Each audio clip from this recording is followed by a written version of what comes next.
तर आम्ही गेलो जैसलमेरच्या सुनसान वाळवंटात कॅम्पिंग करायला। तर आमची गँग म्हणली एवढ्या लांब आलोय तर आपण काहीतरी वेगळंच करू, म्हणून आम्ही ठरवलं की एक रात्र वाळवंटात काढायची। पण तेवढ्यात आम्हाला वाळवंटी कुत्र दिसलं ना, आमचा बीपीच हाय झाला। वाळवंटात थंडी वाजत असल्यामुळे पहिलं म्हणलं शेकायचं नियोजन लावावं। शरीराला ऊब पेटल्यामुळे आम्हाला मजा यायला लागली होती वाळवंटात। आम्ही वाळवंटात शेकत शेकत आमची मेहफिलच भरती नंतर। मग काय नंतर एवढी गँग असल्यावर आम्ही येडापाना करायचा थांबतोय।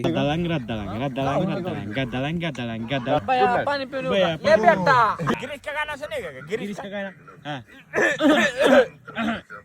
दिल्ला दिया ले बेटा दिल्ला दिया गदनंग रंबळंग डब्बळंग रंबळंग डब्बळंग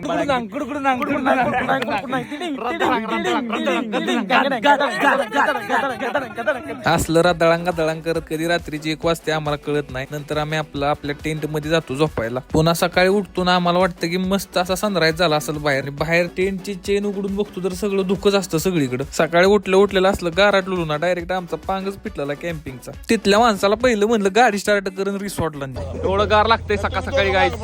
मला काय सांगू, आम्ही सनराईज साठी आलतो व्हिडिओ काढायला, इथे झोपू म्हणलं पण नाही